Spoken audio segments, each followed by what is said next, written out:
Boycott boycott boycott, হ্যাঁ বাংলাদেশে boycott, বাংলাদেশের প্লেয়ার আমাদের ইন্ডিয়ানের বয়কট। হ্যাঁ আমি কথা বলছি হলো মুস্তাফিজুর রহমানের কথা।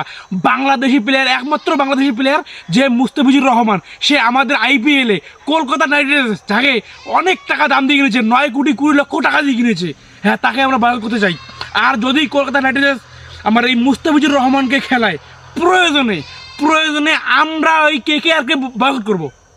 এক প্রয়োজনে কেকেআরকে আমরা বই করবো।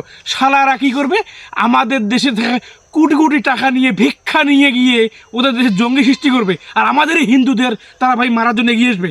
হ্যাঁ আমি বয়কট করছি এখান থেকে, প্রত্যেকে ভিডিও শেয়ার করে পুরো বাংলাদেশে ভাষা এবং আমাদের পশ্চিমবঙ্গে ভাসিয়ে দেবে যে মুস্তাফিজুর বাংলা, মানে আমাদের আইপিএলে কোনো বাংলাদেশি প্লেয়ার খেলা চলবে না, কোনো বাংলাদেশি প্লেয়ার খেলা চলবে না আমাদের আইপিএলে।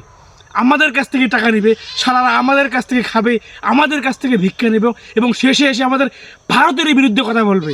হ্যাঁ অনেকেই বলেছে যে আইপিএল খেলবে মুস্তাফিজুর রহমান, তো আমি আমার তরফ থেকে ডাক দিলাম ভাই, আমার তরফ থেকে ডাক দিলাম কোনো বাংলাদেশি প্লেয়ার যাতে এইবার আইপিএলে খেলে না। আর যদি কলকাতা নাইট রাইডার্স অন্তত কেকেআর যদি মুস্তাফিজুরকে খেলায়, তাহলে প্রয়োজনে আমরা কেকেআরকে, হ্যাঁ আমি নিজে একদম মানে কলকাতা বাসিন্দা হয়ে বলছি, আমরা কেকেআরকে বয়কট করব।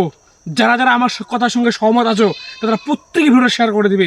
আর কোনো বাংলাদেশি ভাই, বাংলাদেশ মানে হচ্ছে জঙ্গি। বর্তমান বাংলাদেশ আছে না, পাকিস্তানে পরিণত হয়েছে, তবে খুব শীঘ্রই এই বাংলাদেশ আর থাকবে না, আমরা পুরো ধ্বংস করে ফেলে দেবো।